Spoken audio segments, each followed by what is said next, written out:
This Trump supporter's brain melts in real time. Watch. The Democrats were the ones that were for slavery. The Democrats were the ones that came up with the Jim Crow stuff. Even if all of that were true about slavery, which party flies the Confederate flag today? A lot of the Democrats. You really think Democrats fly the Confederate flag There's more than Democrats Republicans? that, yes. Overwhelmingly, you'll see a Confederate flag right next to a Trump flag. That's just how it works nowadays. No, I haven't seen that overwhelmingly. You really? You think, Where? was it Democrats or Republicans trying to take down Confederate statues? Confederate statues? Which party was trying to take down Confederate statues? What's the statue got to do with? You're saying that Democrats are pro-Confederate, but weren't Democrats trying to remove Confederate statues? Why are they doing that? Because they're anti-Confederate. No, they're not. Why are they trying to remove the statues then?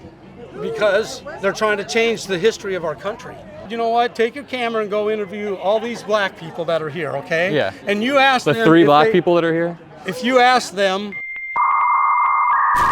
So after this, I tried to explain the ideological realignment that happened from the early 1900s to the mid-1900s, but he also didn't understand or was being willfully obtuse. He's right that Abraham Lincoln was a Republican at the time, but the Democratic Party began to embrace more liberal values like civil rights in the mid-1900s, and that's what Abraham Lincoln stood for. So when you're saying Lincoln freed the slaves and he was a Republican, Lincoln freed the slaves because he believed in civil rights, so he was a liberal, and modern-day liberals tend to be Democrats.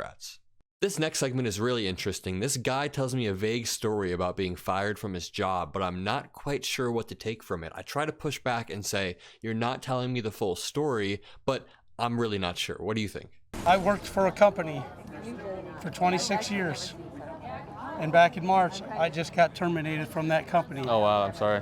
All right, you want to know what I got terminated for? Not being vaccinated? No, for my religious beliefs. Really? For my religious beliefs, because they were trying to force me to refer to the transgenders, whom I got along with all of them. We had great relationship. You know, we had gay people working there and transgenders working there, and I got along perfectly with all of those people, right?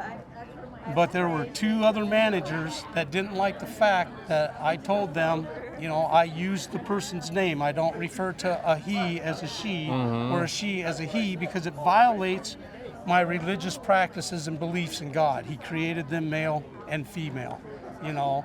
And because of that, they retaliated against me, and I ended up getting terminated. There's got to be more to this, though. There wasn't very ever, unfair. There was Very never any unfair. back and forth, like a fight between you guys or anything. There's got to be more to. Only the managers. Only the managers. There's one time that I accidentally said she about a person transgendering from female to male. I would bet so much money that there's more to the story that this guy's not telling us. He's clearly withholding key information that makes him look bad. First time they gave me 2 write-ups, and then they What were the write-ups terminated. for in particular? Because I feel like there's more to this. Like, I want to Yeah. know exactly what. Well, they're going to do, and again, I was a manager, and they're going to do, they put things very general, right? But on the day that they terminated me, I said, well, what's the grounds that you're terminating me for? And they said, well, because you won't refer to the transgenders by their preferred pronoun. They were trying to have me violate my convictions in that, and they were making it hard. And there were times when like the transgender, the one did they were very rude, obnoxious, gestures to me. Like, the girl, which was transgendering to a boy, would make bent over and said, here, take my temperature. And that. So I was the one being harassed. Yeah. It was statistically impossible for Biden to get that many votes with that much of the vote already in. There wasn't that many votes left. He was like 800,000 ahead. Yeah. And still Biden in that short amount of time. So common sense, again. When the mail-in ballots started coming in, we knew that those were going to be overwhelmingly Democrat due to COVID. Trump had spent the past few months undermining mail-in ballots, saying don't send in your mail-in ballots, they're going to rig them. So no Republicans sent in mail-in ballots. That's why you see 90% of mail-in ballots going for Democrats, right? Do you know what Jimmy Carter said about mail-in ballots when they had? What? He said that is not to do that, because that is one way for sure that cheating and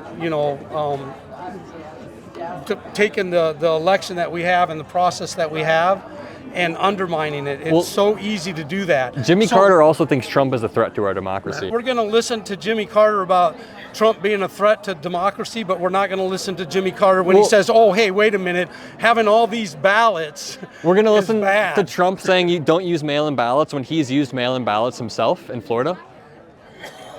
Mail-in ballots, to me, you know, if you think about it, especially with the voter rolls and stuff, ask yourself this. Why are Democrats so against voter ID? States were using voter ID to target black communities with surgical precision. That's a talking point. How does voter ID do that? You give me one good example of how voter ID, you're telling me that black people are not smart When enough. you have a single parent household or two parents that are working all the time and someone turns 18 or 16, a lot of times you don't have the resources or the time to go get these IDs. Again, the Supreme Court upheld a ruling that said these voter ID laws targeted black communities with almost surgical precision. Forms of identification commonly used by black voters, like public assistance IDs, were outlawed, which only created more barriers for black voters or other voters who just didn't have the means to acquire the type of ID they needed in time. I'm Adam Mockler with Occupy Democrats. Like and subscribe for more content.